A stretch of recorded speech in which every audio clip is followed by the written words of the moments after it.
This program is a copyrighted production of Indiana Sports Network and cannot be reproduced nor retransmitted in any form without prior written permission from Indiana Sports Network, LLC.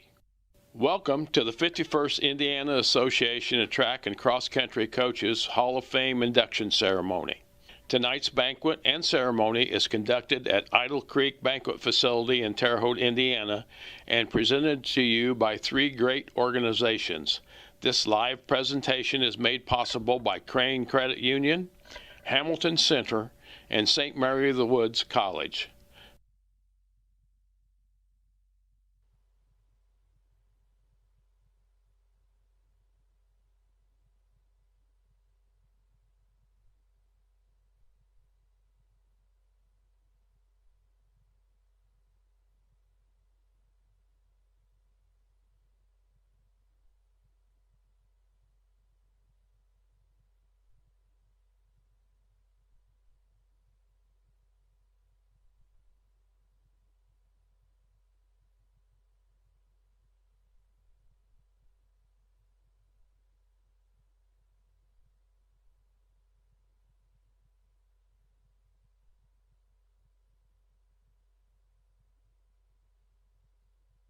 From Ben Davis High School. From Pendleton, Mike Hanna. From Lawrence Central and Marion University, Mike Holman. And Mike, congratulations on your very soon, you're a short timer, June 30th, he will be retiring from Marion University and has done a wonderful job there. Give him a round of applause, that's okay. I know I said I'd hold him, but let's go ahead and do that. We'll make an exception for Mike. From Bloomington and Indiana University, Marshall Goss. From Tri-County, Dick Kokert. Dick Lemming from Northfield.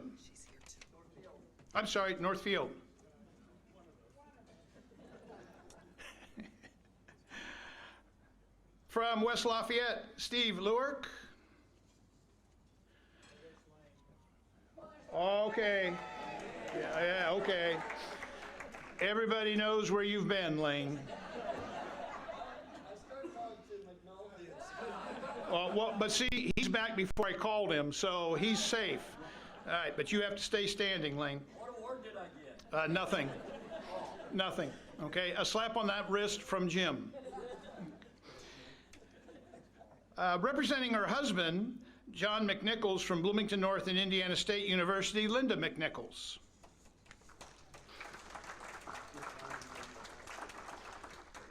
Dennis McNulty from Warren Central. James Murphy from Indianapolis Bishop Chatard. Bob Potter from Lawrence North. Steve Smith from New Prairie. Doug Snyder from New Prairie. I'm sorry, Tom Smith from New Prairie and Doug Snyder from New Prairie. Dolores Stewart from Southside. Rick Stover from Indianapolis North Central. Rick Stucker from Kokomo. Ed Stuffel from North Montgomery. And Scott Williams from Ben Davis. Now before you applaud, did I make any other mistakes? Are there any other Hall of Fame members that are here with us this evening? Steve Smith from Southport. There he is, okay. Sybil Perry is here also from Fort Wayne. You know, and I saw both of you at the museum this afternoon. And Marshall's going to get you jackets. Okay, awesome. Ladies and gentlemen, can we have a round of applause for all our previous inductees that are with us here this evening?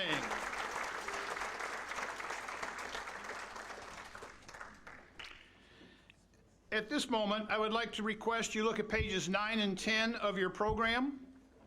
Every year, as part of this evening's ceremony, we take a moment to remember any previously inducted Hall of Fame members who unfortunately are no longer with us.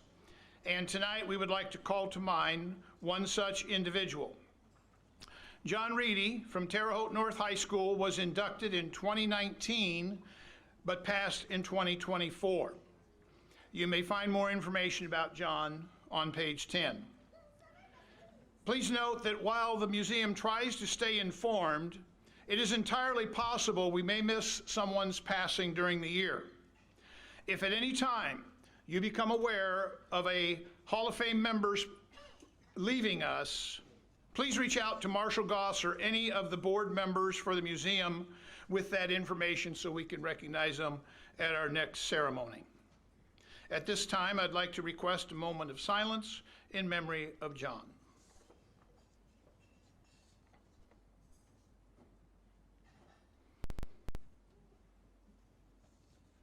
Rest in peace. Thank you. At this time, Jim Brandeberry is going to come forward and read a poem written by Dr. Greg Bell, who was the first Hall of Fame member to be enshrined in the museum back in 1974. Unfortunately, ill health has prevented Dr. Bell from being here this evening, but he sends his congratulations to all of the 2024 Hall of Fame inductees. Jim?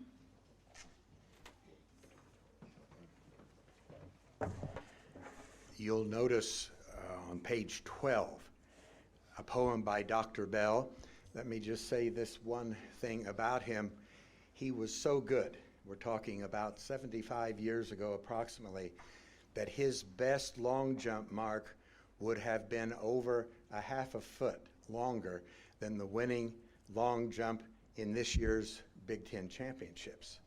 So that's how outstanding Dr. Bell was, undefeated at the college level, and of course an Olympian at that. You see the poem titled, I Believe in You. There seems to be no limit as to what a man can do if he's buoyed up by the current of an I believe in you. He can climb the highest mountain, swim the widest sea. He can be whatever person he believes himself to be. Now, when I say a man can do these things, I hope you know that a woman too can match a man and go where he can go. So I'm speaking of mankind and of what this team can do if they both support each other and say, I believe in you. It's amazing how a person, though he thinks himself small, when he knows someone's behind him, can dig down and give his all, and sometimes surprise himself by what he can do. He has found this well of strength from an I believe in you. Such a startling revelation when you've done all you can do to step back and see you've done all you really wanted to, and you know you owe the thanks for these dreams of yours come true to the faith of all the people who said, I believe in you.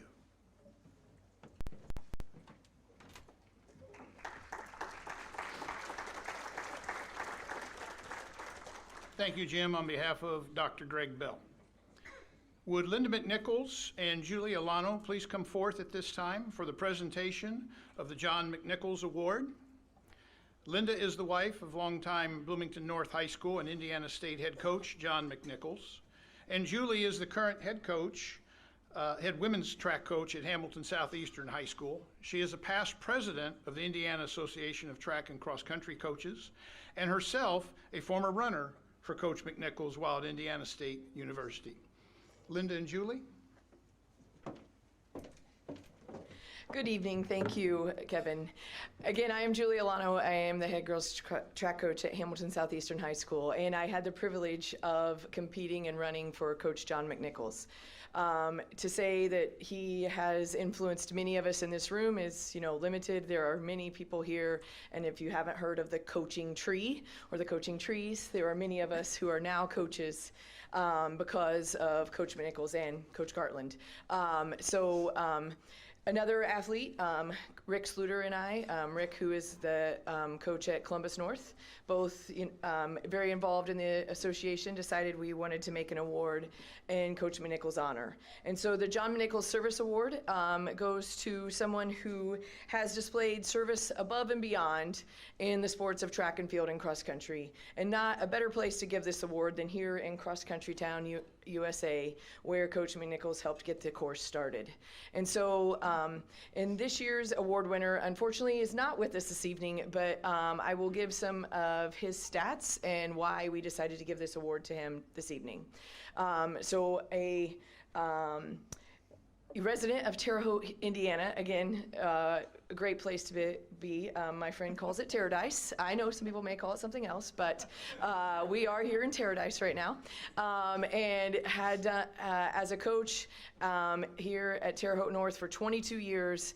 And while working with his team, he decided that, hey, you know, we need to make sure we're getting our meets timed. We need to have timing system. This timing system can help make money for our team. You know, this is something I'm going to do.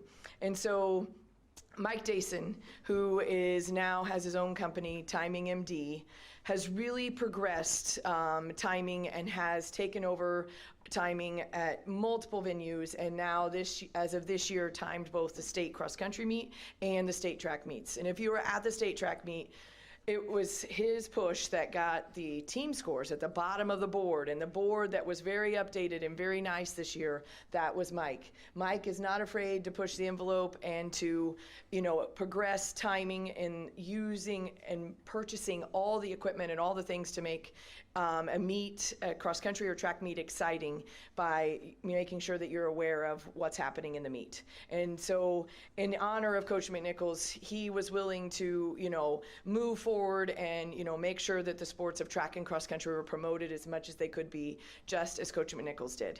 So tonight we'd like to present Mike Dason with the John McNichols Service Award.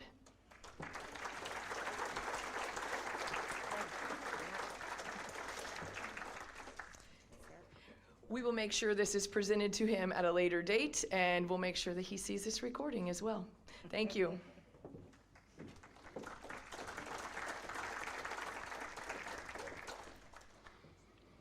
Thank you, Linda and Julie. At this time, we will now begin the formal induction ceremony for the Hall of Fame class of 2024. Earlier this afternoon at the Hall of Fame Museum, each of tonight's inductees received a Hall of Fame museum jacket and watched as their picture was placed on display in the main lobby of the museum, where it will now remain for the next 365 days. Inductees, when I announce your name, please make your way forward to the podium.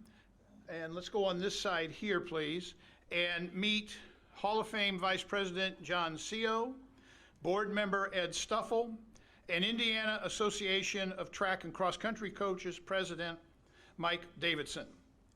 To commemorate tonight's induction, you will each be receiving from them a Hall of Fame pin, a Hall of Fame medal, and a Hall of Fame plaque.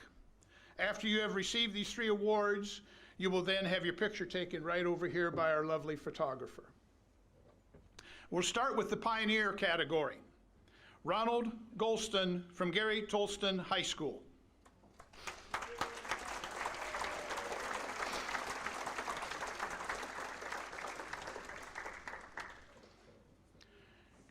Ronald was a 1961 state finalist in cross country, a member of the 1963 IHSAA, Ron, come on over here, please, sorry.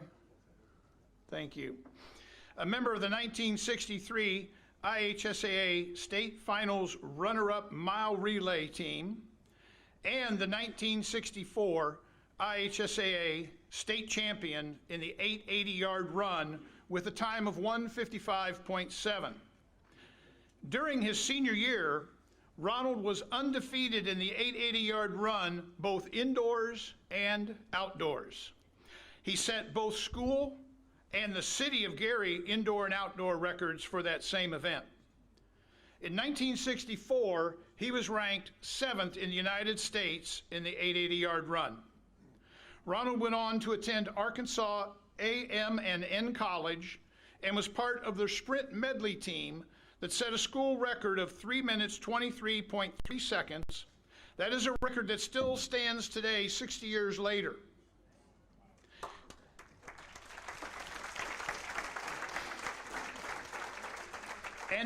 And at that time, that relay record was only 2.5 seconds off of the world record. After college, Ronald returned to Gary to give back. He went to Horace Mann High School in Gary to coach cross country and track. Ronald has earned 3 college degrees, a BA in sociology from Arkansas A&M, an MA in liberal studies from Valparaiso University, and an MA in social work from Indiana University. He is also a United States Marine Corps Vietnam veteran, and we thank you for your service.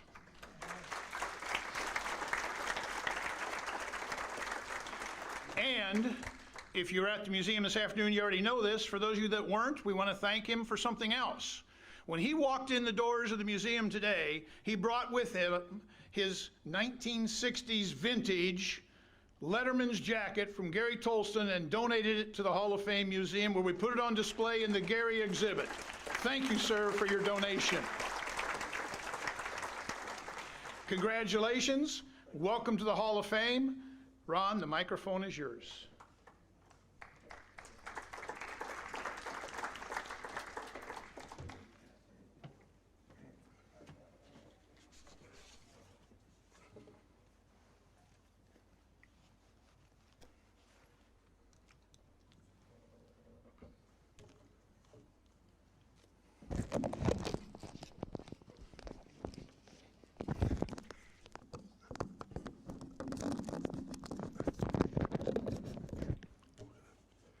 It's great to be here. Kudos to all the nominees. I would like to thank the nominating committee for choosing me for this prestigious award.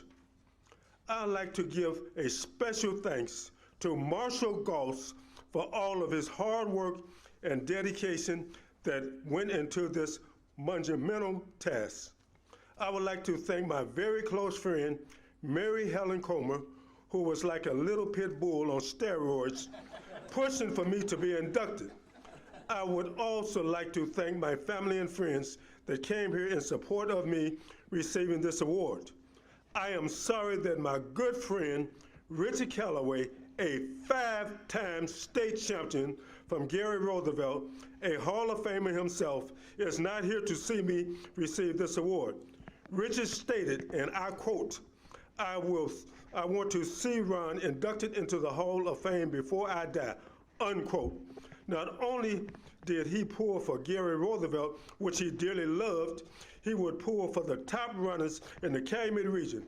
Unfortunately, Richard passed away in 2021, but he is here with me today in spirit. He is the fastest man in heaven. It is such an honor to be associated with some of the greatest track and cross-country runners that was part of the annals of Indiana history.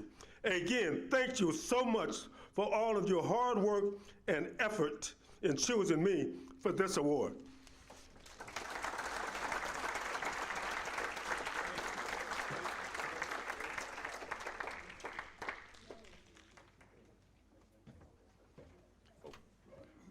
Mike, give that to Ron.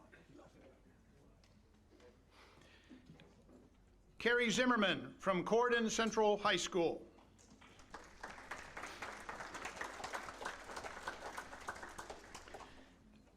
Carrie was an outstanding athlete at Corydon Central High School, earning varsity letters in football, basketball, and track and field all 4 of his years at Corydon Central. His long jumping ability earned him 2 trips to the Indiana High School Athletic Association state finals his junior and senior years, where he placed 6th and 4th, respectively. He continued his education at Indiana University, where he won 2 Big Ten titles in the long jump in 1982 and 1983, as well as 1983's NCAA Decathlon Championship. In 1984, Carey competed in the Olympic trials in the long jump. Returning to his hometown of Corydon, Carey joined the family business, Zimmerman Art Glass. And 40 plus years later, he is still at it. However, that is not all he did for Corydon. For 27 of those years, Kerry was the head track and field coach at his alma mater. Congratulations and welcome to the Hall of Fame, Kerry Zimmerman. Thank you very much. Congratulations. I'd also like to thank the committee and everybody that got involved in what went over at the hall and also the dinner tonight. It was great. Me and my wife Michelle had a great time over there reminiscing and talking with a lot of people that I haven't seen in a long time. So that was wonderful, and we really enjoyed it, and I want to thank you very much for that. I'm also guessing that there's nobody that got into that Hall of Fame could say they did that without having any help. And so I would be no exception to that because I've had a ton of help in my day. My wife, Michelle, we just celebrated our 40th wedding anniversary, and we've been together for 46 years. And when I say that she's seen everything that I've done and been a part of all of that, with the athletic part and the coaching part, she's been there for all of it. Like I said, she went to the state championship. She went to the Midwest Meet of Champions. She was at the Big Ten championships. She went to the Olympic trials, the NCAA championships in Houston. She was there for all of that. Because like I said, we started dating when I was in high school. And also in the coaching thing, she also helped at every single track meet that we ever did over the 27 years I coached. Always worked a field event. Never once she complained, had a smile on her face all the time. Well, let's just say she helped out. She was there. But anyway, I make no mistakes about it. She's been the love of my life for 46 years. Also, too, there's a lot of other people in there. All the coaches that I had in high school, of course, and all the coaches that helped me, the assistant coaches during the track program that we ran at Corden. Also, I'd like to thank them. They made all that very possible. There's also, I had a great mother and father that goes with Greg Bell's poem, "They Believe in You." They were always there for me. That was great. Also, the athletes, that we had that came out, the thousands of kids that came out over the years and just gave everything they had and tried everything that I asked them to do. I mean, all those kids too also. But I'd really like to get down to thanking three guys that's really was a big part of my life and has been still today. And I'll explain all that.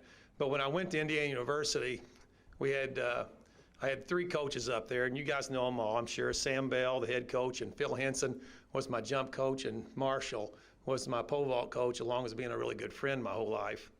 Anyway, but those three guys, they did a lot for me, teaching me how to do stuff, how to look at things, and I thought we were just talking about, track and field. And I learned later on in life that wasn't so.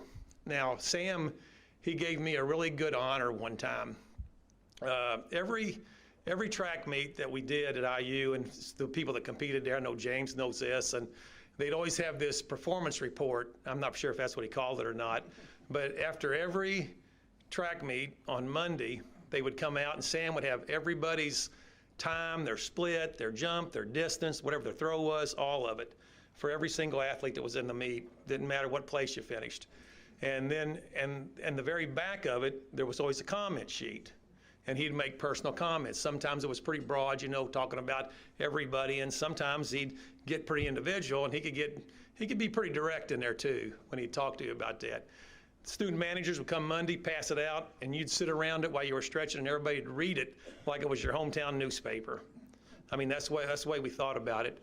But anyway, Sam gave me a really good honor there one time, and this is the beginning of the indoor season in '83, and I had a good meet, the first meet out, because we were all chomping at the bit to go. But anyway, about 3/4 of the way down he started with his comments, and he's talking about people and different things.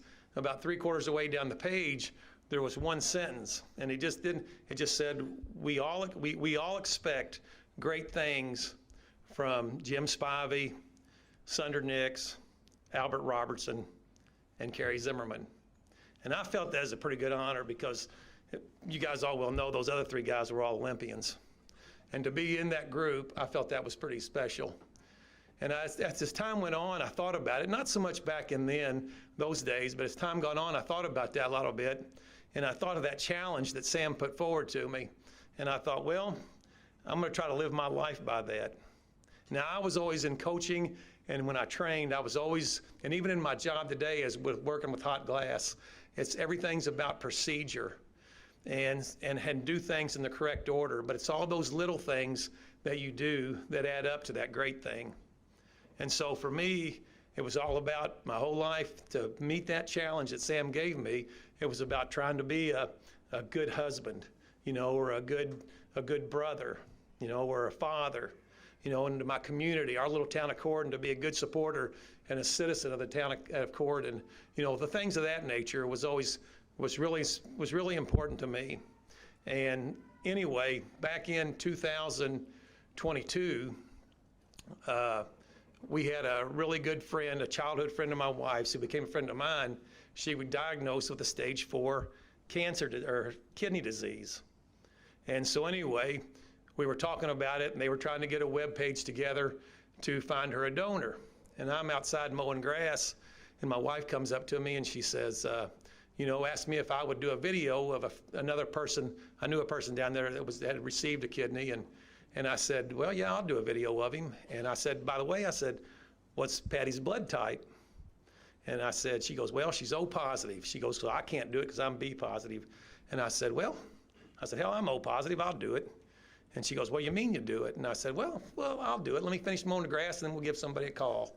And she says, well, who are you going to call? And I said, I don't know. They have people for that. We will call them. And so anyway, that's what we did, and then went through all the checks, and 2 years later, I ended up donating a kidney to Patty, who's doing well today. So anyway, the point I'm trying to make with that story is it kind of goes to the I believe thing, that Dr. Bell did. But by Sam making that one little line, that one little digit, how that affected so many people, just like with John too, it's the same thing. That affects so many people if you'll carry through with the little things. So anyway, I just thought that was a neat story, and I want to tell you guys, and thank you very much again for giving me the opportunity to be a part of this. I really enjoyed it. Thank you very much.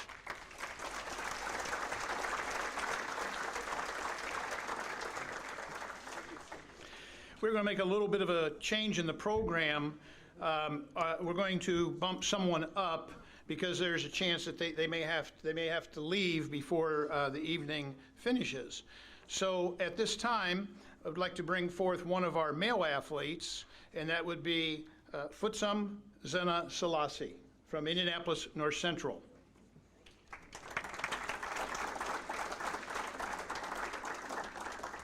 Futsum was a 3-time state champion in cross country following a runner-up performance as a freshman.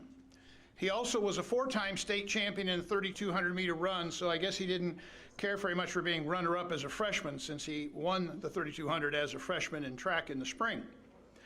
Futsum still holds the Indiana High School Athletic Association cross-country record with a time of 14:48.80 and holds the IHSAA state record in the 3,200 meter run at 8:51.15. He was a 3-time Foot Locker All-American, a Nike All-American, and the Gatorade National Cross Country Runner of the Year. Futsum ran for Northern Arizona University, where he became a 4-time All-American and led his team to their first NCAA championship in cross country. In track, he was the NCAA runner-up in the 10,000 meter run and was an All-American. Turning pro, he qualified for the Olympic trials in 2016 and has become one of America's top marathoners. We are glad to have you with us. Now, for those of you that don't know, Futsum had a race last night, just a little small race in the Olympic trials in the 10,000 meters in Eugene, Oregon, where he placed 12th out of 24 with a time of 28:32.43. Congratulations.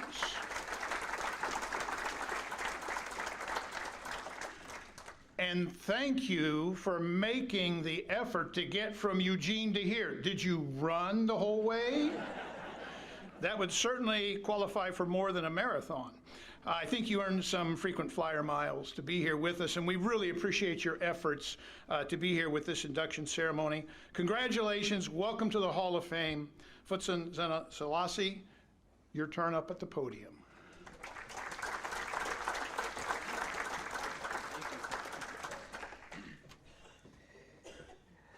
I did make the effort to come here, but I don't think I made the effort to prepare for this speech. So I'm gonna try my best. Well, it's an honor. It's an honor to be inducted to the Indiana High School Track and Field and Cross Country Hall of Fame. So I'm very grateful for that. But my speech is short, and I'll try to make it short and sweet. I mean, there's 3 people here when it comes to my running accomplishment, or what got me to this point is these 3 guys right here. Obviously, my high school coach, Coach Simpson, and Coach Rick Stover. Those 2 guys guided me to be able to. Well, this award is given based of high school, right? Not college or everything. Well, and Coach Eric Hines, obviously my Northern Arizona coach. So I just want to say, obviously, I'm very grateful that they're here right now, and it allows me and gives me the opportunity to say thank you in person. So yeah, thank you.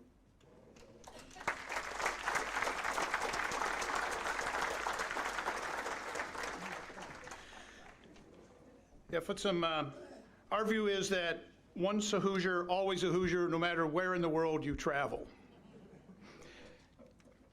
And probably appropriately enough, by doing it that way, since himself being in the Olympic trials, our next category is the Olympic category. And I would like to thank Marshall Goss and board member George Bratton, because as a former U.S. history teacher, I've always found there to be patterns in history, just as there are in life. 100 years ago, this summer, in 1924, the Olympic trials were held, and then the Summer Olympics took place in Paris, just like they are this year. In that Olympics, there were 5 young men from Indiana who were chosen to compete. Robert Jude from Geneva, Indiana, not Switzerland, competed in the high jump and is in our Hall of Fame. Rylas Doolittle from Indianapolis Manual High School and Butler University competed in the 5,000-meter run. Wayne Johnson from Bloomfield, Indiana, and Wabash College competed in the 10,000-meter run. William Richardson from Culver Military Academy competed in the 800-meter run and placed 5th and is in our Hall of Fame. And that brings us to tonight's inductee. From Chalmers, Indiana, the 5th individual who ran in 1924, participated in 1924. From Chalmers, Indiana, Harry Frieda.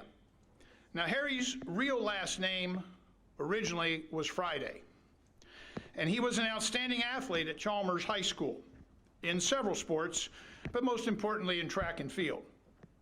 He drew the attention of Alonzo Stagg at the University of Chicago, which at the time had the premier track and field program in the United States.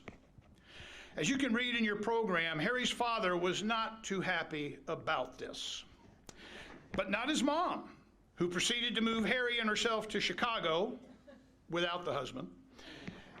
Harry had immediate success, and his mom worried that her husband might see his son's name in the papers.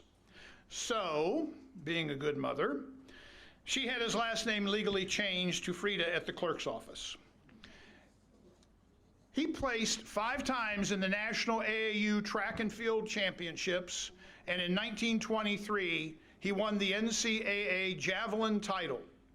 100 years ago, he qualified for and competed in the Paris Olympic Games in the decathlon and placed 8th. Unfortunately, Harry and his family have long since left us, and Chalmers High School has since been closed. However, Chalmers was merged into what is currently Frontier High School in Indiana. His fellow inductee this evening, Larry Henning, sitting right over here in this blue shirt, just raised his hand, thank you. Larry has volunteered to take to Frontier High School later this summer Harry's induction plaque and other items. Thank you, Larry, for doing that. Congratulations, Harry Frieda, and welcome to the Hall of Fame.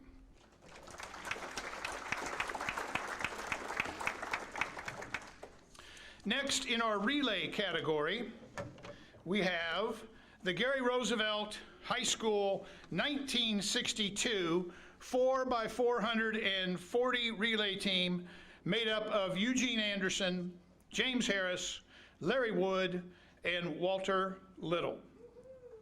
And we have one of those gentlemen here this evening. Where is he hiding? Come on up, Walter. Thank you for being here. Walter Little.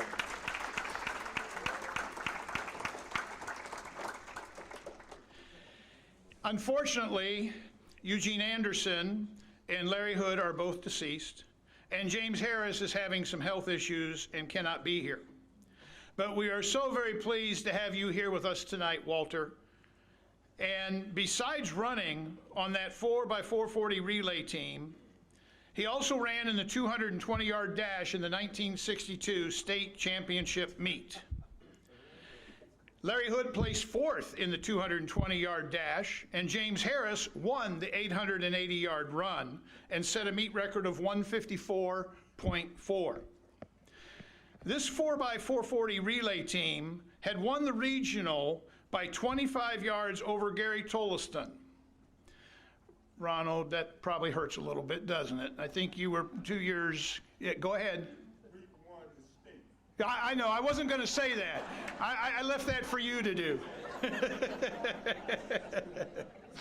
But yes, Ronald is correct, and as you can well imagine, and I know there are people in here that understand rivalries, but in Gary, like Ron said very well, we all support each other in Gary, but when it comes time on the track or anything else, you're going to want to win and do battle.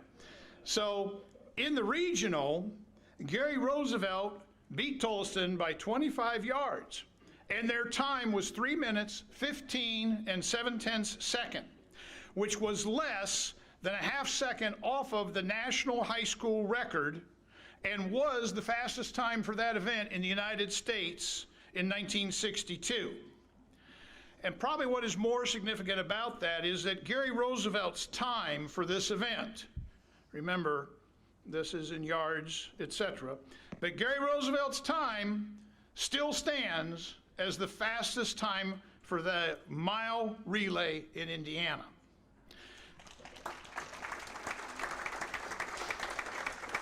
Congratulations and welcome to the Hall of Fame, Walter Little and the Gary Roosevelt High School 1962 4x440 relay team.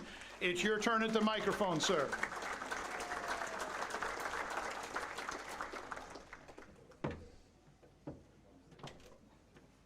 Thank you. I had no idea that I was going to be making a speech. But I appreciate all the people that were responsible for inducting our relay team into the Hall of Fame. And it just goes to show you perseverance is always necessary and it's good. Thank you.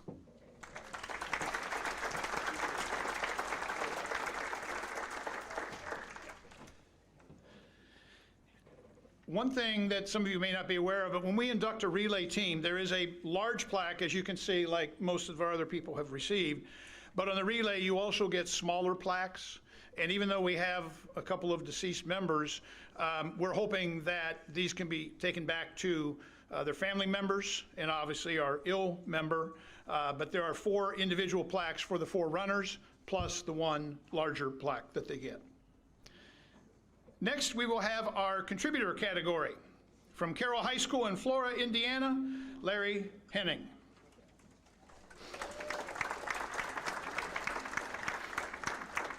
After running cross country and track in high school and college, Larry became a teacher and track coach at Carroll High School, where he still is a volunteer track coach, even after he has retired from teaching. Larry is probably, however, best known around the state for sure, and the country also, because of his officiating. He has been a certified TAC, now USATF, official since 1986. He has officiated at the IHSA State Track and Field Championships for over 25 years, and for the last 11 has served as the head umpire. if you were with us today, you know I already said this, but if you weren't, I think it's worth repeating. So, if you had a son or daughter who got disqualified at any of those last 11 state championship events, that's the guy you want to blame right there. And he's going in the Hall of Fame. Indoors, outdoors, little kids, junior high, high school, college, Special Olympics, unified. Larry has worked them all and continues to do so today. He has officiated numerous college conference championships, NAIA, NCAA Division I, II, and III national championships.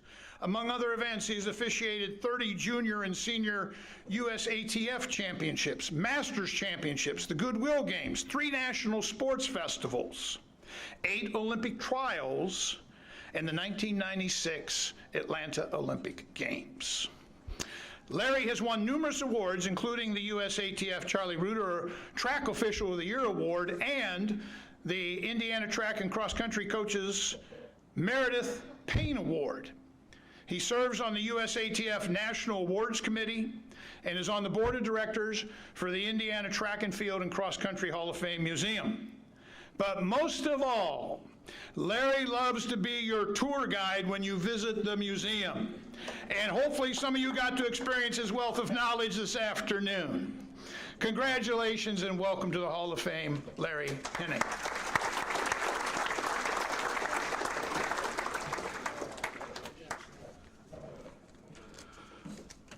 Uh-oh. First of all, I want to congratulate all the other inductees in this year's class, and I want to thank the members of the Hall of Fame board for this honor. Now, I also want to thank my family because I've done a lot of traveling around the country, and they've put up with my traveling. They put up with me missing some of their events because I just wasn't home, so I appreciate that. The question I have is, why am I here? As an athlete, I went to Valparaiso High School, and my claim to fame as an athlete was my junior and senior year, I made the finals of the 220, and in my senior year, I was 6th, and that's the Gary sectional. And as it was pointed out, Walter, you can attest to it, and Ronald, that's a tough sectional. So I felt good to be 6th my senior year. I compare it down to like coming out of the Lafayette Jeff regional in track. That's a tough regional. And if you just make the finals of the 200, that's good. So that's my athletic career.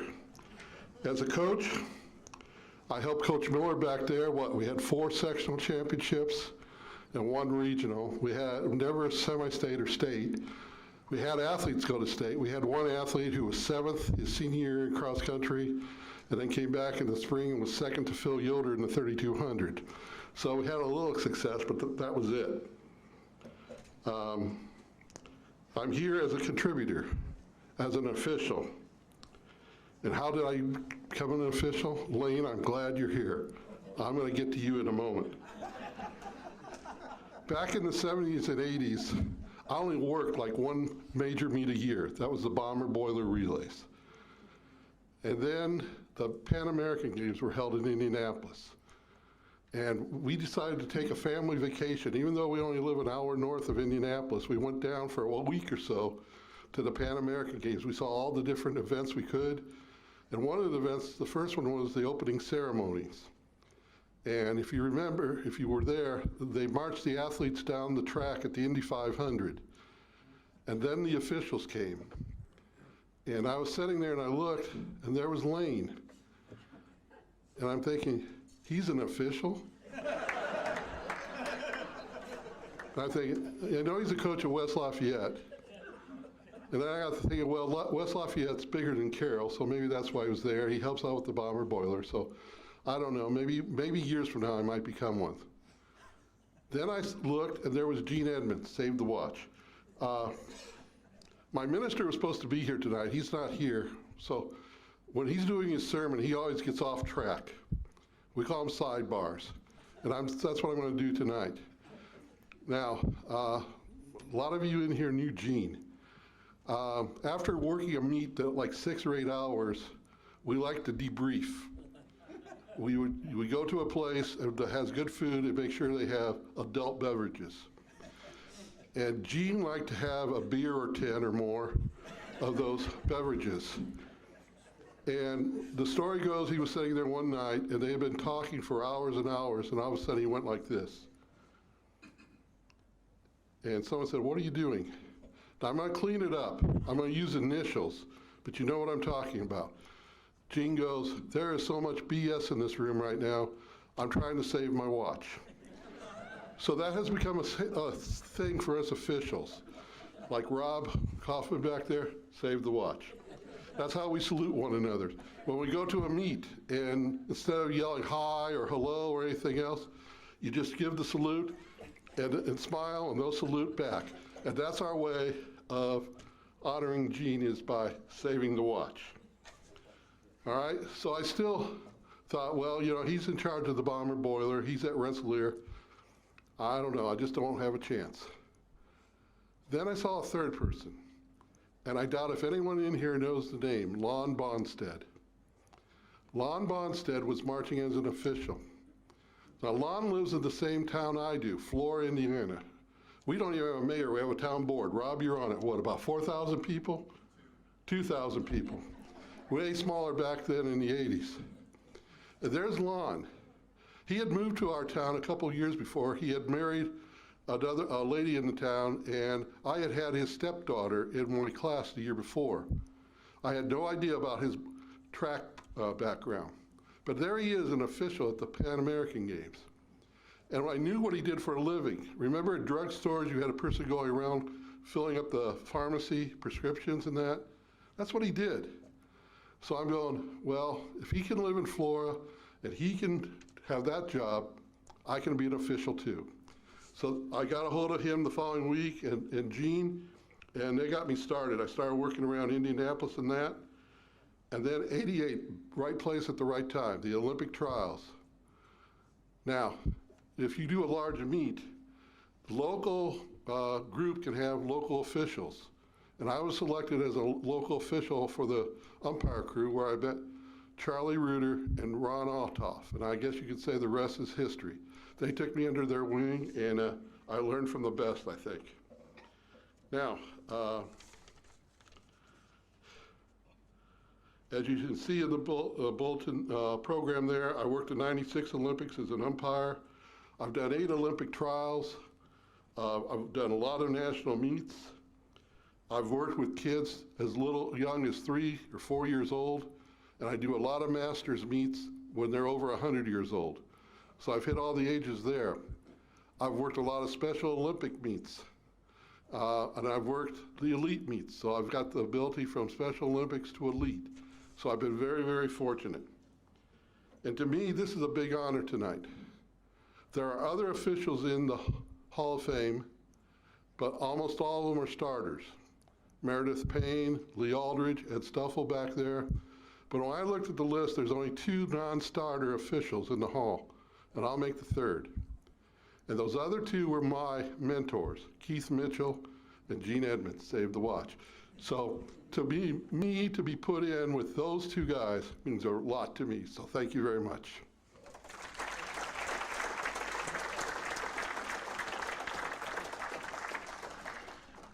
As Larry leaves the stage, I think everybody, let's get a hand up. There we go, Larry, good job. In our female athletes category, Ellie McCardwell from Pendleton Heights High School.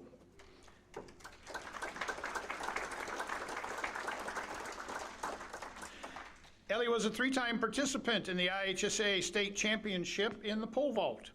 She was state champion in 2009 and 2010. Ellie set the state meet record in the pole vault with her jump of 13 feet, 6 1/4 inches, which stood for 14 years until being broken last year in 2023. In 2009, she placed 2nd in the Nike Outdoor Nationals.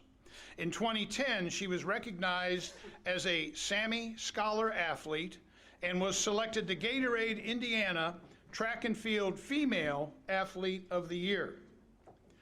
Ellie also was a talented cheerleader for Pendleton Heights. She told me as part of her acceptance speech, she's going to do some cartwheels in front of you all. As a senior, she captained their squad to All-State honors in 2010. And I know there's a lot of pole vault coaches in the room, and many of them have discussed with me that cheerleaders do make good pole vaulters, and you're living proof of that. She went on to compete at Stanford University, where she placed no worse than 5th in 4 straight Pac-12 championships in the pole vault. A multiple-time all-academic selection, her career best vault of 13 feet, 7 3/4 inches ranks her 5th on Stanford's all-time list. Congratulations, Ellie, and welcome to the Hall of Fame.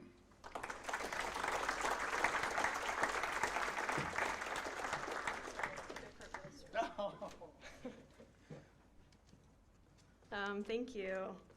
I'm really honored to be here today. The sport of track and field and the pole vault event specifically has taught me and given me so much. Like, one, not being afraid of heights, but more seriously, the dedication of competing against yourself to get better day in and day out, and how sometimes improvement comes just a centimeter at a time, and that's still progress to be celebrated. A lot of things had to go right for me to be standing here today. I worked hard and dedicated myself to excelling at the sport, but without the people who are instrumental in my journey, none of it would have been possible. So I just wanted to name and thank some of them today. First, Ron Hinton. If we go back to my freshman year of high school, I had just quit gymnastics and was hoping to get into another sport. I generally liked running, I guess, so I thought the track team might be a good fit. I knew, or Coach Hinton let me know, that I was late to sign up and I had missed winter conditioning, but in the end, he let me join the team that year, for which I'm very grateful. Coach Hinton was an advocate for me and was always there to provide me with the resources I needed to train at Pendleton Heights and to be as good of a pole vaulter as I could be. So thank you. Second, Bob Potter. When my junior year came around, I had somehow caught Bob's attention, and Bob faithfully drove to Pendleton to coach me for vault practices and was at all of my meets, and Carol was at many of those too. Bob taught me technique, but more importantly, he made me a better and a more aggressive competitor. With Bob, it wasn't good enough to make a bar on any of your attempts. You had to clear your first bar and then make everyone else in the field match it. I'll always remember standing at the end of the runway and Bob yelling, "Let's compete." And lastly, my parents, who encouraged and supported my dedication to the sport, not only for me, but also for my siblings, Peyton and Emma, and their own respective athletic achievements. I had many highs during my high school career, and my family was there to cheer me on. Then there were more lows that came during my collegiate career, and they were still there to cheer me on. During one particularly hard season, my dad shared a Teddy Roosevelt quote with me, and even today it comes to mind when I'm in the midst of struggle, and I'll share just a slightly paraphrased version of that. It's not the critic who counts, not the man who points out how the strong man stumbles, or where the doer of deeds could have done them better.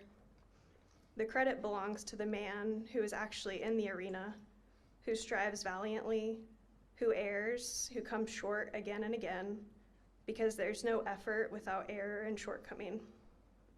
The credit belongs to the one who actually does strive to do the deeds, who at the best knows in the end the triumph of high achievement, and who at the worst, if he fails, at least fails while daring greatly. That sentiment helped me reframe my experience, whether I broke the Indiana state record or I no-highted at NCAA prelims. I'm thankful for my successes and for my failures, as they have shaped my life and hopefully my character. Again, I'm so honored to be here today alongside so many accomplished athletes and coaches and officials, and to be able to share it with all of the people who have come around to support us. It means so much. So thank you.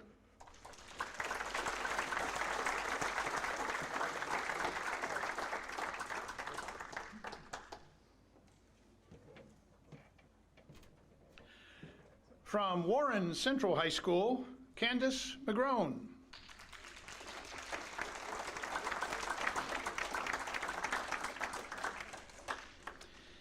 As you can read in your program, Candace had to overcome many obstacles in her life, but she thrived at Warren Central, where she won 5 individual state titles, including 3 in a row in the 200-meter dash and 2 in a row in the 100-meter dash. She helped lead Warren Central High School to 3 consecutive Indiana High School Athletic Association state team championships. While at the University of Oklahoma, Candace won the NCAA 100-meter dash championship. She turned pro, and following some injuries and setbacks in her training, Candace clocked a world best time in the 200-meter dash in 2015 at 22.01. At the 2015 World Championships, her time in the 200 meters was the fastest ever recorded without winning a medal. Candace is working her way onto the Texas State Police Force. We weren't sure that Candace was going to actually be able to get here from Texas tonight because there are tests and everything else that you have to do. Do you get to wear one of those big 10-gallon hats? Okay, depends. All right. Well, we certainly hope that you do, and we wish you good luck with that next part of your life. But we are glad that you are able to be here with us this evening. Congratulations and welcome to the Hall of Fame, Candace McGrone.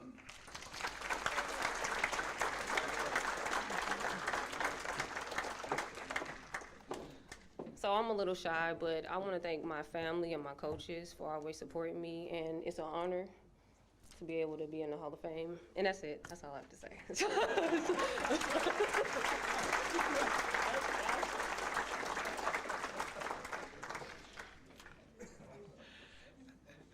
Candace may be a person of few words, but she always let her feet and legs running do the talking for her, and I think it paid off and showed in her career, etc. Next up, we have Angie Riker from New Washington High School.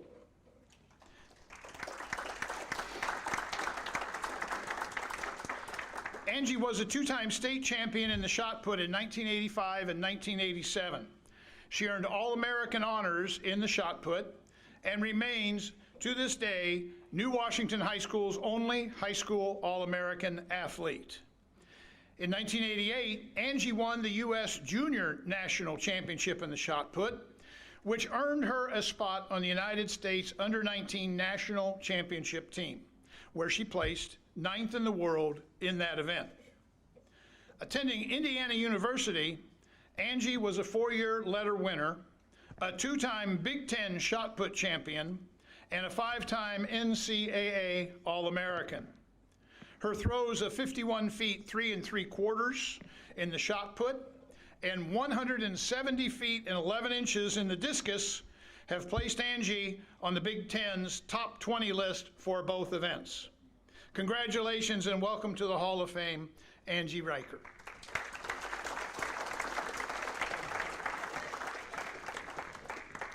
Thank you all. I too am a little shy, but she's the sprinter, so I'll probably drag this out a little bit. My family, thank you for coming and supporting me. I love you all very much. Others to thank at IU, I know Carrie has already brought up Sam Bell, Phil Henson, and Coach Goss. I also had a couple of graduate students at the time, the Olympian, Randy Heisler, and the late Paul Turner, who were very influential and motivating and pushing me and also lifting me up. And that's what I responded to best. But what a blessing it is to find something you're good at in life. I'm so glad I didn't miss the opportunity that this has brought. There's been so many wonderful experiences, and again, many outstanding people that I've met. It's a privilege to be here. Thank you all for recognizing my efforts, and I'm honored to be a part of this history. Thank you.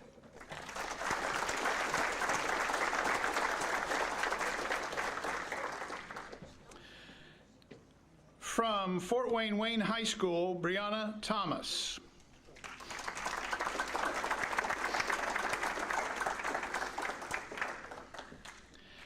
Brianna started her track career early in her life and had a lot of success, especially in middle school and with the Fort Wayne Express Track Club. At Wayne High School, she won the IHSAA state championships in both the 100 and 200 meter dashes in 2012 and 2013. She also won the U.S. ATF Junior Nationals in the 100 and 200 dashes and was on the 4x100 meter relay championship team. Brianna went on to run for Purdue University, where she earned NCAA All-American honors 13 times and won 16 Big Ten championship medals. Brianna was a 7-time Big Ten champion, set 2 Big Ten records, and 6 Purdue records. In 2018, she was selected Purdue's Woman Athlete of the Year. Brianna represented Team USA and won medals at the NCAA Championships, the World Cup Championships, and the World Relay Championships. Congratulations and welcome to the Hall of Fame, Brianna Thomas.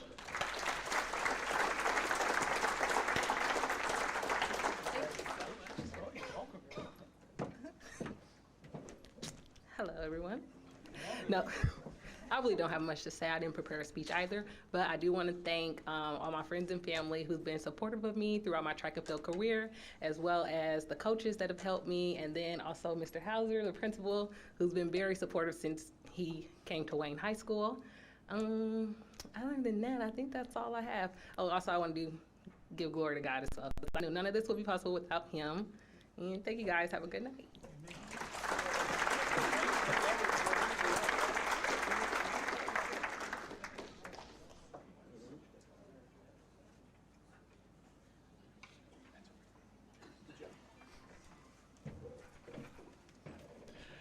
We will now move into our male athletes category. From Ben Davis High School, Fazil Bazuna.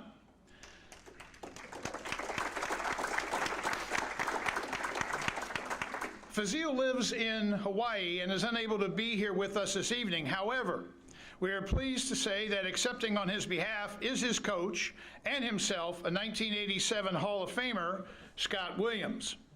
Fazil was a 3-time All-State runner in cross country, helping Ben Davis to win a state championship in 1995 and a team runner-up title in 1996. He was the individual state cross-country champion in 1996.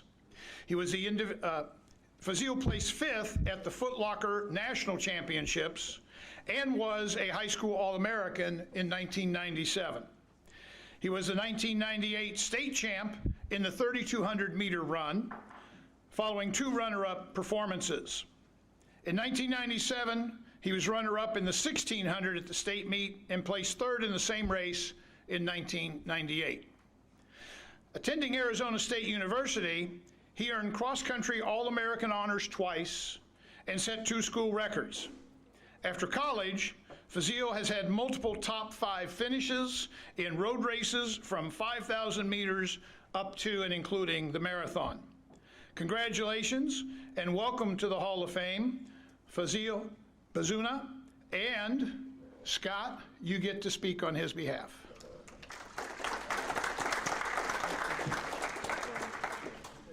Hey, good afternoon. I'm not sure I can follow in his footsteps, but I was his coach in cross country and then distance and track. Mike was his head track coach, and obviously he's in a good place being in the Hall of Fame, but he's also in a good place being on those islands as well.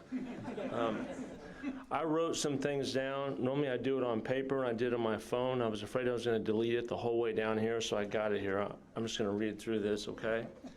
It's a pleasure for me to be here today to accept this IATCC Hall of Fame induction honor on behalf of 1998 Ben Davis High School graduate Fazil Bazuna.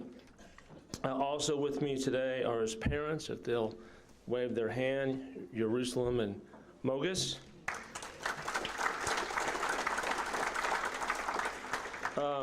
As this day approached, it dawned on me that I've been friends and in contact with their family since 1990. So for 34 years, we've talked on and off over the years. We even lived in the same neighborhood. They were following me around for some reason. When I started coaching at Ben Davis in 1990, the older son, and now Dr. Amsalu Bazuna, was in 9th grade. For my first 8 years of coaching at Ben Davis, Amsalu and Fasil were our #1 runners for 6 of those 8 years. That's a good problem to have. Amsalu ran on a state championship team in 1990 under my former coach, John Jarozinski, and teams that were 8th, 6th, and 6th. Fasil ran on a state championship team, a state runner-up team, a team that was 14th, and one that was 8th. And as Coach Horgan said, he won the state in 1996, also won the state in track in the 3,200-meter run.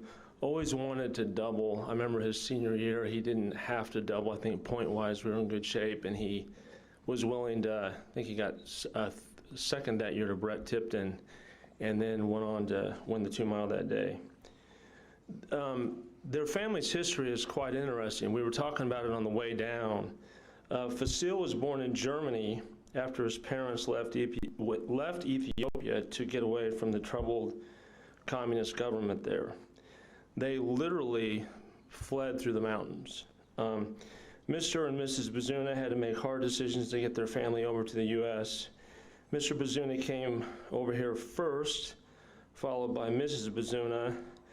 I remembered and I learned Amsalu, their oldest son, came and lived with his grandmother for 6 years and didn't speak English for 6 years, which is hard to believe. Fasil then grew up as a middle child in the Americanized culture, and he used this to his advantage with running. The American culture and its teenage traditions were a mystery for Mr. and Mrs. Bazuna, though. I remember one day when they called me and they asked me, they always called me Coach Williams, never called me Scott, anything else. Coach Williams, why do my sons want to drive a car? Also, they did not understand why their sons would want to go to a summer camp to get away from their parents for a week or two when they brought their family here together to be as a unit. Anyway, they figured it out, and here we are today. But the fact remains that the consistent parenting, ideal work ethic, intelligence, and vision of Mogus and Jerusalem was put on display through Fasil's running. We were talking today, they just kind of got settled in a home in 1989, and then I met Amsalu in 1990, and I was like hardlining all these things you have to do for cross country, and I had no idea they had even gone through that. So it just says quite a lot. Just like all smart runners do, Fasil eventually gave up soccer in middle school, and this is when he used his small and slight build to start beating people in races that were much bigger and stronger looking than him. I remember the first time I saw Fasil run in middle school, he was all legs. He was very intense, and you could see that he really liked to compete. This is the underlying characteristic of him as a runner. It endured all through high school, college, and his outstanding professional career, where he was sponsored by New Balance for 7 years. More than any runner that I ever coached, he just loved to train hard, compete hard, and run. Running was his sanctuary. He just put it out there every day. I mean, he was just on it every day, every race. He truly loved the freedom that running gave him, and this shows itself when you consider his post-high school accomplishments, which are on the page. I think the most impressive one post-collegiate, you all probably saw the 10,000 last night. You got to make the Olympic team, and then you got to run the standard. Well, he didn't make the Olympic team in the standard in 2008 in the 10K, but he ran the Olympic game standard of 27:50, which is just phenomenal. Fasil was a runner you wanted to watch run. If you gave him a mark to hit in practice, he would exceed it and then put it on display when the gun went off in a race. He made his competition run fast, He raised the standards in high school running. So Facile, wherever you are in Hawaii, well done and well deserved. Finally, Coach Goss, thanks for being the spirit of this event and the one who models passion for cross country and track. And it's funny that Coach Goss calls you and he's like, hey, send me a picture, like a text, and he's all this technology stuff going on. It's just funny to see how he's evolved. Also, thank you to Ann Goss, who's sitting back there, who's been with Coach Goss every step of the way. So thank you very much.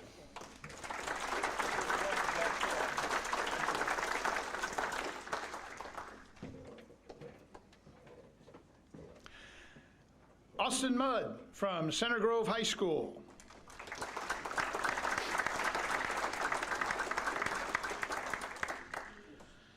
Austin won 4 Indiana High School Athletic Association individual state championships and led his team to its first ever state track title. In 2011, Austin put on one of the greatest one-day shows ever in state track history. He not only won the 1,600 and the 800-meter runs, but he broke both state meet records. In the 1,600, he broke Rudy Chappa's 35-year-old record by running 4:03.00.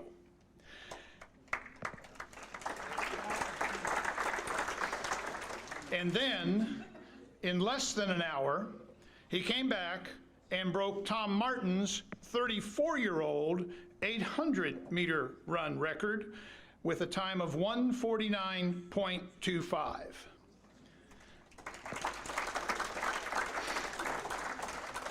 But what has impressed me the most, and I had an up front and close seat that day at the finish line, but was he came back and ran on Center Grove's 4x400 relay team. And he ran, after those two things, a 47:45 leg. Unbelievable. Good job. He was second at the Adidas Grand Prix High School Dream Mile in 4:01.83, and then won the New Balance 800-meter run in 1:48.09. Austin won the United States Junior National title in the 1,500 at 348.34. He was selected Indiana's Gatorade Male Track Athlete of the Year and All-American for both the 800 and the mile runs. Austin went on to compete for the University of Wisconsin, where he earned multiple All-American honors and set numerous indoor and outdoor records. Austin also has joined the sub 4-minute mile club on more than one occasion. I'm sorry, I don't remember exactly how many. 3. I was sure 2. So 3 times you've gone below 4:00. Congratulations for that.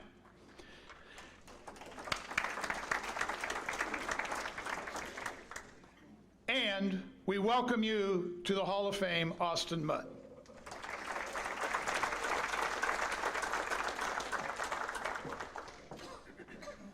Thank you. I would like to begin by congratulating the other inductees. It is truly an honor to be included alongside you all here today. I would also like to thank the IATCCC for making this event possible. I would also like to give a special shout out to my father-in-law, Mike, who wrote my bio for the museum. Mike is a true track junkie, and even though I only asked him to write 200 words, his initial draft came out to just under 1,000.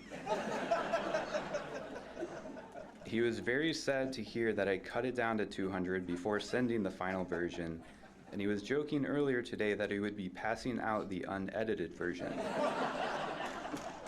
Let me rephrase that. I think he was joking about passing out the unedited version. Given that, it might not hurt to restrict the AirDrop settings in your phone to contacts only. And I apologize in advance if you find a copy in your coat pocket tomorrow morning. But in all seriousness, thank you, Mike. I'm not sure if a bio for me would have made it into the museum otherwise. When I reflect on the early days of my running career, the days when I would run just to stay in shape for soccer, I don't think anyone imagined that I would be standing in this position here today. One of the earliest races that I remember was sometime during my preteen years. It was a family 5K fun run that we had all signed up for. I remember feeling pretty good that day and decided to pace myself off of a random guy who happened to pass us. It was this day that I also learned what a race bandit is, or that's even a thing, which is when someone doesn't sign up or pay for a race, but still runs the course anyways. It turned out that the guy I was pacing off of was a race bandit, so right before the finish line, as he made a hard right turn to avoid getting caught in the finishing chute, I started to follow right behind him. However, one of the race volunteers noticed that I had a bib number pinned to my shirt and very kindly redirected me towards the huge sign about 20 feet in front of me that said, "Finish," in large capital letters. Fortunately for me, over the course of my career, all of the tracks I ran on were oval-shaped.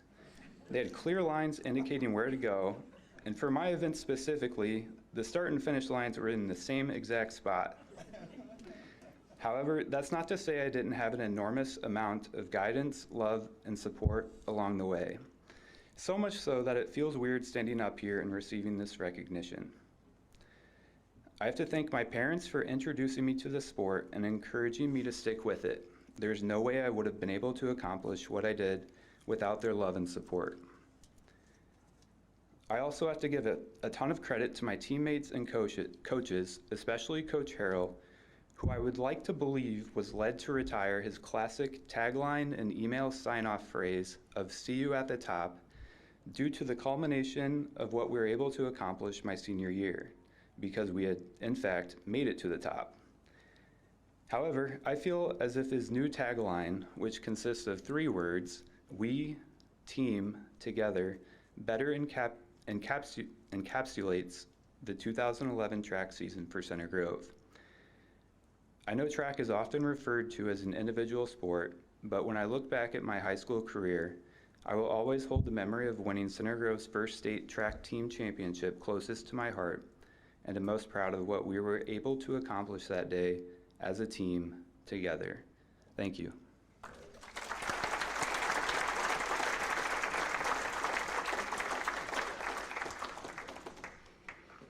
And now, in our coaches category, we have Scott Fangman from Southport High School and the University of Indianapolis.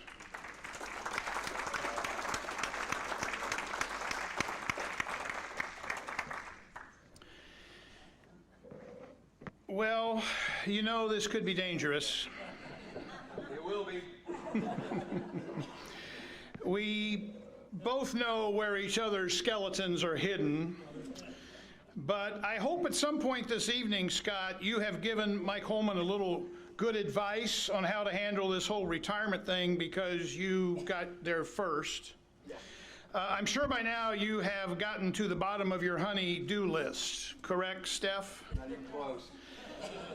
I do hope that you explain to Mike, though, that if he wants to get out of the house to go see a track meet, you don't tell your wife you're going to pick up pizza and beer and be right back, and then come back 3 hours later empty-handed, right, Bill and Debbie Tucker and Steph? Okay, maybe I should just get to the truth of the matter. At Southport High School, Scott's teams were ranked in the top 20 in the state for 12 consecutive years and placed in the top 10 at the state meet 5 times. He coached 5 individuals to state championships and 3 others to state runner-up finishes. Scott continued his winning ways after moving to UIndy.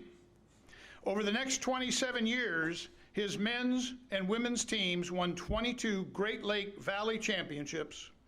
33 Greyhounds were named Great Lakes Valley Conference Athletes of the Year, and he himself was voted Great Lakes Valley Coach of the Year 14 times. At the national level, Scott has coached 142 All-Americans, 9 individuals who have won national championships, and 22 others that have won conference crowns. But I think probably the smartest thing he did is because he was at Cecina and then Southport and then UIndy.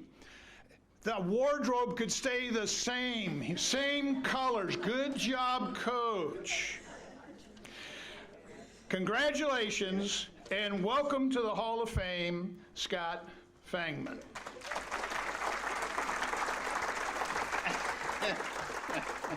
Thank you. Thank you very much. I was told that we had 5 minutes. There's no way. 3. Yeah, did you hear that, you guys? 3. But I really got the real message from Marshall. Marshall said he wants to be out of here by 8 o'clock. What? Are you serious? I think I got all kind of time here, folks. So everybody sit back and relax. I hope you've gone to the bathroom or whatever it is that you need to do. The real reason, too, is that I also noticed there's a huge difference between the coaches talking and the athletes, if you did not notice. And I really appreciate what Candace and Brianna did, because they hardly said a word. I'm stealing all that. Okay, so if you got anywhere to go, again, that 8 o'clock mark is going to be pretty close. All kidding aside, too, I wrote a speech to give because I was told that I was going to have to do this. But I had to change it because I didn't know that it was going to be televised and recorded. And so I'm really flying by the seat of my britches now because the first one just simply wouldn't fly. So with that, as they say, without further ado, I want to say thanks. I want to thank first and foremost, as all of us in this room has done, because we did it the very first moment, and that was thank God. I wouldn't be here today if it wouldn't be by the hand of God himself, and a true miracle of sort. The next is the table in the back. I've got my wife, my lovely wife, and my kids there. As has been stated by the coaches in particular and the athletes, without them, nothing could get done. My wife has stood by me for right at that 40-year mark also. And the next thing is every kid there had to give up something. A couple of graduations, sad to say, birthday parties, birthdays, and other things too, recitals and whatnot. And so that's all part of it, and I'm sorry, but they seem to be okay with it. The next thing is I got some friends and coaches back there. Bill and Deb got me started back in 1976 is when we started. As he said, it was shared with you at Cecina High School. And we had no track, we had nothing, but we had a ball. And I'm not going to tell you what we did. It's a lot of that Gene Edmonds stuff that made the time go by. The next is Dave and Donna Holman. Dave is the fool that nominated me, so you can blame him. The next thing about Dave has been with me particularly for about 3 generations, or not generations, excuse me, 3 decades. And that'd make him a lot older than he looks. And so he was with me at Southport, and he was also with me at UIndy, and we had a ball. The next is, I think I've got is, I was going to say something, I don't see him out there, is Giles Davis. I've got to thank Giles because at UIndy, without Giles, I wouldn't be employed because he was my techie. I know that Scott made fun of Marshall on regards to the technology. Giles was my guy. Marshall is a Bill Gates compared to me, and so it was tough. Last and not least is I see him kind of hiding from me is Steve Smith. I noticed that Kevin just missed him on the list. Trust me, you guys, I would go get Steve if I had to. I'm standing here in all honesty because of Steve Smith in so many ways. Steve competed in 3 Olympic trials. He's a 7'7" high jumper. He's a 7-time Division I All-American. I mean, Steve did everything but drive the bus, and so that's really the reason why I'm here. And that's going to move me into a more serious note in exactly why I am here. I was going to write a speech basically based off of one word, and that word was going to be serendipity. I'm here, I just forested my gump, you guys. I gotta be honest, man. Everywhere I went, the athletes just, there they were. And any moron could do it. And all you got to do, man, just get them on the sheet. You know, I was walking through the Hall of Fame, and Dwayne Bell, of all people, he gave me my first message as a young 26-year-old.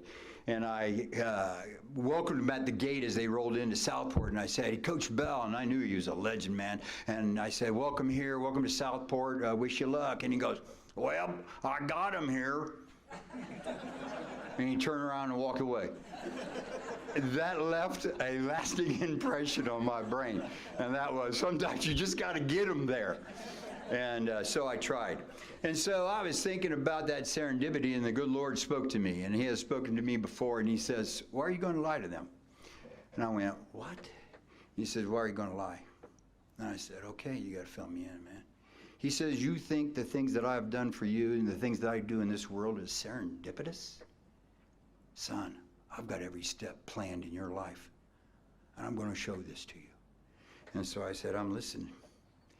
And he said, in 1968, on April 4th, Martin Luther King was assassinated. A tragic day. Robert F. Kennedy was in Indianapolis. He stood out on the back end of a truck. He gave a 5-minute speech. He should be here, because this is going to go 10. He gave a 5-minute speech that saved the city of Indianapolis.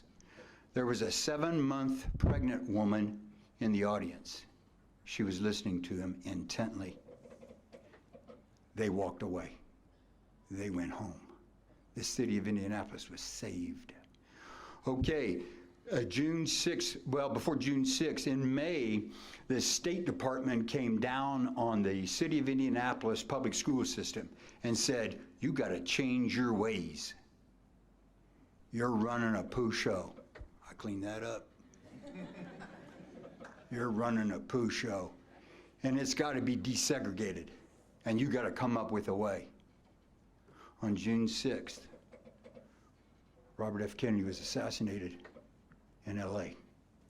On June 6th, that woman, that black woman, was giving birth to a young man in the hospital.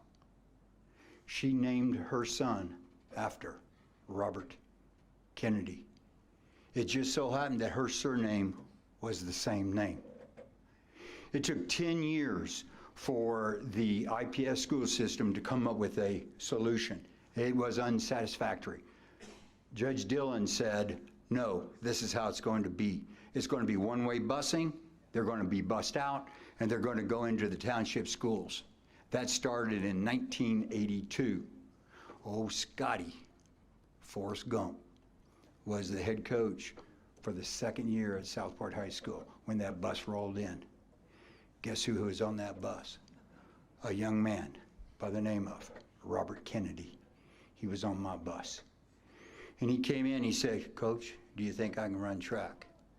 I'm gonna let anybody, you guys, I was a hurting pup. So I let anybody come out. Robert came out, he was terrible. Terrible. Do I need to say that louder? And he wanted to be a sprinter. He was the 4th best sprinter we had. And I'm telling you, no way. Come on, buddy. And so I said, I'll tell you what, I'll make you a hurdler. Let's go hurdle. So I took him upstairs and we started hurdling. He was terrible. I all of a sudden said the magic words, and the magic words were this: "Dear God, if he's going to be any good, you're going to have to do it." And I'm not lying, you guys, as loud as my voice is right now, I heard him. He said, "It's about time." I turned on Robert so fast it was, I tell you what, I was young and aggressive. I said, "What'd you say?" I cleaned that up too, by the way. I said, "What'd you say?" He said, "I didn't say anything." I said, "The hell you didn't? What'd you say? Just tell me right now." Because I wanted to hear it from him, making fun of me as a terrible coach. He said, "I didn't say anything." And he's got a look on his face, you guys, like I got a third eye. And I said, I walked away. Oh, I then knew that was God himself. And so I said, okay, I'll get out of the way. And I did. And all of a sudden, that young man went from nothing to one of the fastest hurdlers in state history. His FAT time in the 110s is the fastest that's ever been run in the state. He went 35.87 in the 300s, broke the record. He broke Rod Woodson's record. In fact, when Rod Woodson set the record, I had Bobby sitting next to me, and I told Bobby, I'm a great coach, you guys. Nobody will ever beat that record. Honest to God, I did. And then in 2 years, the kid breaks the record. And I was just completely and totally flabbergasted. And in the succession of what the Almighty God did to me was, he continued that tradition as was shared with you. But what my point is this. The point is that God himself will answer prayer. There was a woman, 7 months pregnant, laid a prayer down before God. Civil rights, we were a poo show. You guys know that we were back in the 1960s. How could you have any hope, especially if you were black in Indianapolis? There's just no way. We were chaotic. And that woman said, Lord, help my baby have a better life than me. How do I know that? Oh, I went to her house. She told me. She says, Coach Feynman, I want 3 things if I can. Get my kid to college, get him a good job, and if you can't do that, get him into the military. I said, yes, ma'am. Well, I didn't know this, you guys, but those women collectively on the east side got together, and each and every one of them, that's what they wanted from me. They didn't care how fast they were. They didn't care how far they threw or jumped or anything like that. Coach Feynman, can you get them in college? Can you get them a job? Or can you get them into the military? That was tough. And I said, you know, naively, yes, ma'am. Yes, ma'am, I can. And I hope to say that Bobby, he went off to IU, ran for Marshall and the guys. And then college wasn't quite for him, so he went into the military, and he had a good career with the Air Force. Then he got out and got a great job in Indianapolis and been working there for over 40 years. And that was the deal. Once somebody asked me, why do you coach? I said, I do it for the money. Honest to God, I did. I said, I do it for the money. And the guy goes, they pay you that much? I said, I gotta say it, okay? Hell no. I said, I do this for college scholarship for the kids and whatever else we can get. I said, that's why we do this. And thank you, ma'am.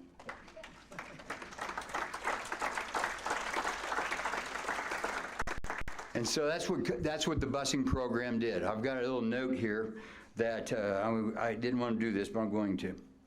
What busing did for me was it also gave me courage. It gave me enlightenment to a culture that I knew very little about. In all honesty, it wasn't until I was submerged in it did I realize the differences in cultures and the education that can be had. And once we understand each other, how we can get along and work together. In 1985, in that same, Bobby ran in 1985, and the Lord, remember, he's not serendipitous. A young child was conceived in 1985. In 1987, early 88, it was 87 and 88, this young man came to light and knowledge in my life. And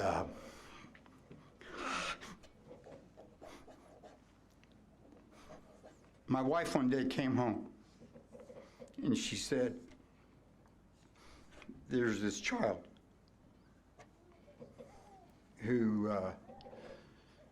is going to go up for adoption. He's a black child.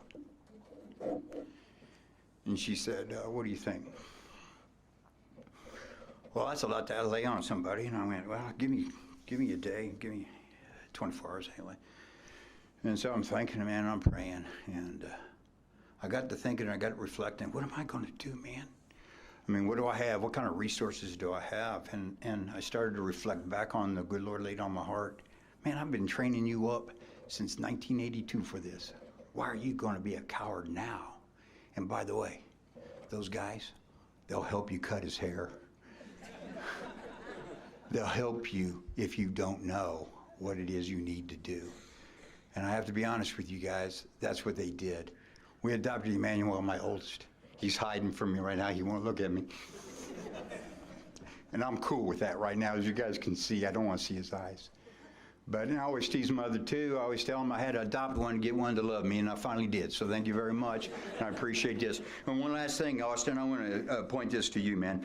Austin Mudd, the state meet was probably the finest effort athletic effort that we may have seen in the entire state of Indiana. And coaches, we're kind of controversial, so I'll let all those bums right there at that table chime in if they want, man. But that was the best effort ever in the history of Indiana track and field.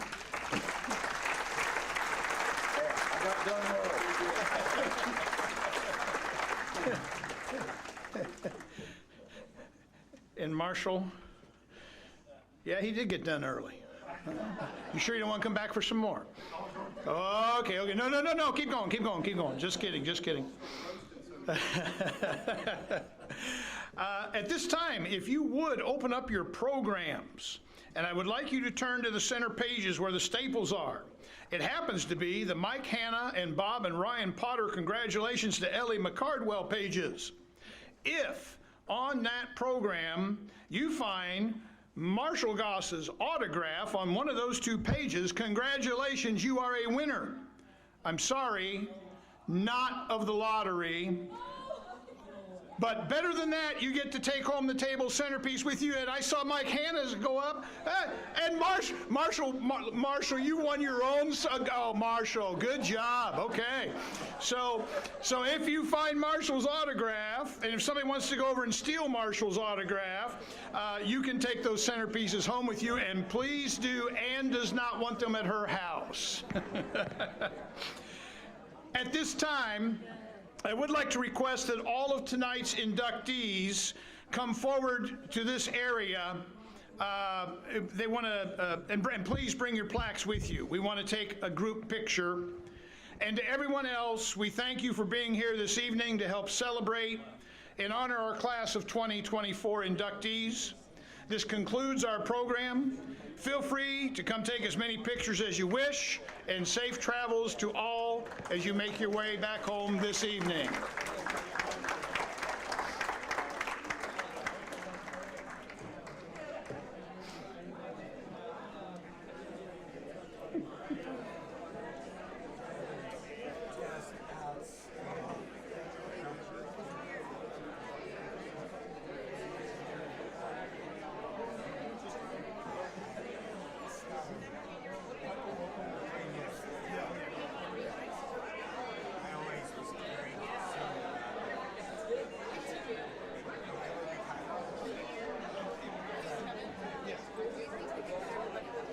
I think so, because some of them, yeah. Who was that, gentleman?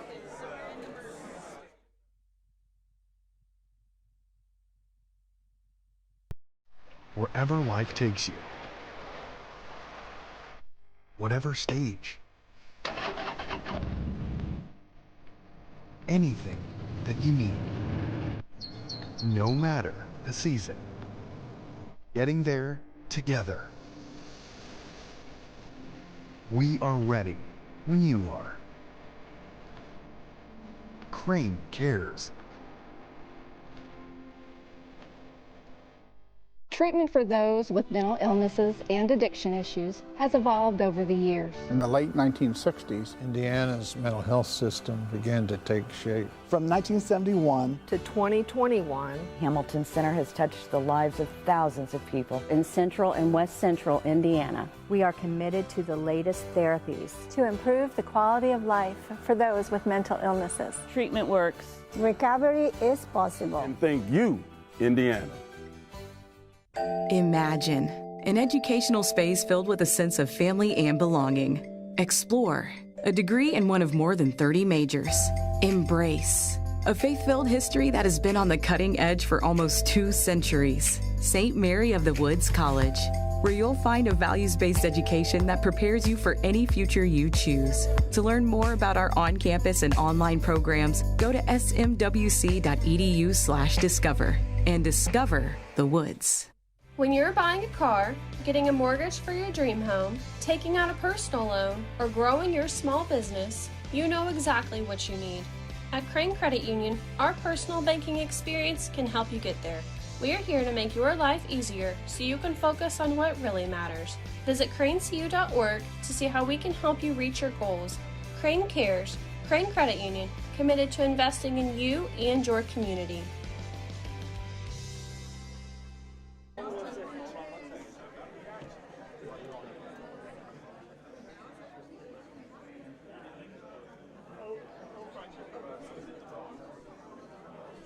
one more coming. Sorry, guys, sorry. Make a semicircle. You can get more followers back there. No, not me.